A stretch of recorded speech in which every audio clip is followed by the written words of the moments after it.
everybody, welcome to the channel. It's Laura. I haven't been able to get out shopping today because I've been busy at the house, but we're going to do a little shopping today. I wanted to give you a quick house update. So here's the living room, and as you can see, there is quite a bit of paneling, a whole wall of paneling, so this is something we're going to have to take care of. We are going to get rid of this wall and sheetrock everything, so that's one of the projects we're working on. And that's not the only paneling, unfortunately, in the kitchen. It's all over the place too. Now this isn't the cool paneling everybody likes now. This is the old stuff from the 40s and 50s, and it's dark and I didn't want to paint it, so yeah, that has to go. But here's our nice new wall my husband built. I think that is a big improvement. Now we have drywall dust to contend with. I've been taping. You can see it on the floor there. The animals are being pretty patient with us. And speaking of the animals, we have several new ducklings. This was unexpected in the middle of this move. One of the female ducks went broody, and I did keep one drake.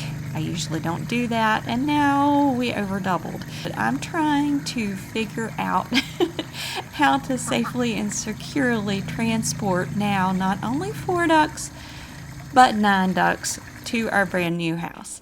Here's our little visitor that likes to come see the ducklings every now and then. A tiny little deer. He is so, or she is so sweet. No, I'm not feeding her or anything, and actually she will let the ducklings go out there and walk around her. I didn't catch it on film.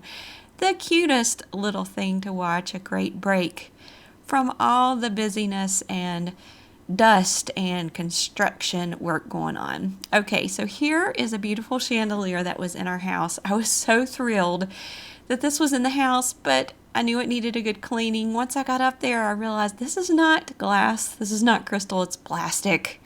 So we were going to move it to my daughter's room, but it fell apart. It is old and brittle. So I ended up replacing that chandelier with this ceiling fan, which is actually really neat. I got it from Wayfair. I'll put a link in the description.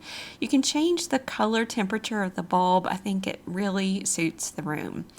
Now, back in my daughter's room, we had these great 1970s, 80s mirrors stuck to the wall. You know, the ones, the little squares. Now, I taped everything off because I knew we wanted to remove them. My daughter wanted to keep them, but my husband and I vetoed that. We aren't a fan of things being glued to the wall. I thought this was going to be a major project. So I taped everything off and started prying them off, and was very pleased to find that they are adhered with 4 little double-sided tape squares in each corner, so a much easier project than I anticipated. You always want to tape things off just in case something shatters, but those actually came off pretty cleanly. Some more drywall work is in store for this wall as well. Now, the main thing I wanted to show you was this awesome hack I found for removing wallpaper.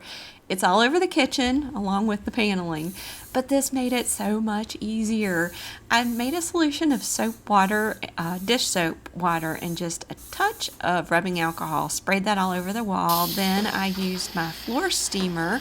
This is actually one they had left in the house, to steam the wallpaper, and it peeled right off.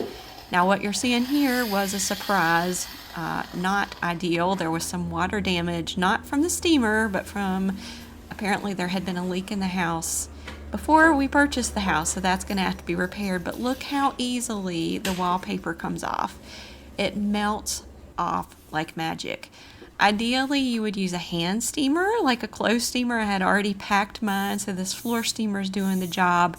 As long as you saturate it with that spray bottle filled with it's all water, then just a couple drops of Dawn and a squirt of rubbing alcohol, let that soak in, then steam it, and it melts right off.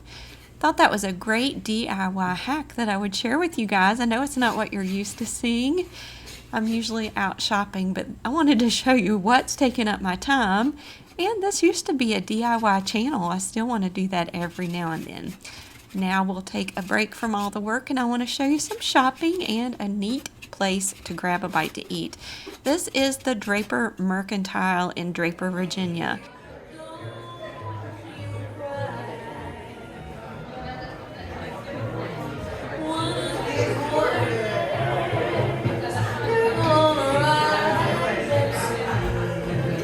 happened to be there right on July 25th. So this was taken a little while back before we got deep into construction. But that was Christmas in July Day, so they had a live singer doing Christmas songs. It was pretty neat. Here's some snapshots of the Draper Mercantile. It's a really neat place with a lot of history. I actually grew up in Draper, Virginia. I attended Draper Elementary School there, which doesn't even exist now. That was taken down by a tornado a few years back. But this old mercantile has been transformed into a place to eat and shop and relax, and they have a lot of neat offerings there. I'll show you some of the shopping options here at the end of this little visit. There's even a little coffee shop if you don't want a full meal. We enjoyed the ambiance. It was a lot of fun.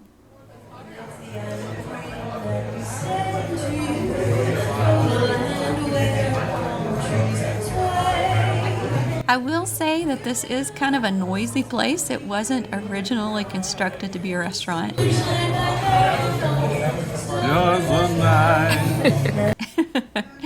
But it's nice and cozy, and if you don't mind the noise, it's a great place to visit.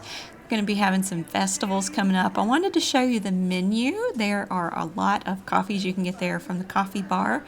Here's a look at the specialty coffees, the seasonal coffees, and all of those prices. My husband just got black coffee that day. And then here are some of the lunch and lighter fare options that they have there at the Mercantile.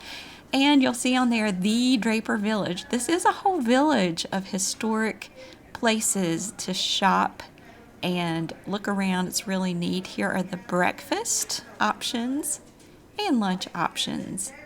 It's a beautiful building with lots of history, really neat place to gather and wind down, although, like I said, it's pretty loud. I'm not a fan of the noise, so I would choose a quieter place to go if you really want to relax. And here's a quick look at some of those items they have for sale in the Mercantile shop. Again, this was Christmas in July, so you'll see a lot of Christmas items here. Beautifully curated collections of items. I think some of these are handcrafted by local artisans, and then some of them are ordered in from various places. It was fun to look through the shop and get a jump on some Christmas shopping ideas and Christmas gifts in the middle of July. And now here it is, almost September. It's hard to believe. But if you are in the Draper area of Virginia, in Pulaski County, Virginia, this is a great place to stop. This was our first visit here. We enjoyed it. All right, that's it. I just wanted to give you a quick update to say, hey, I'm alive. This is what I'm up to, and I will be getting into those stores as soon as I can. You guys take care, and God bless.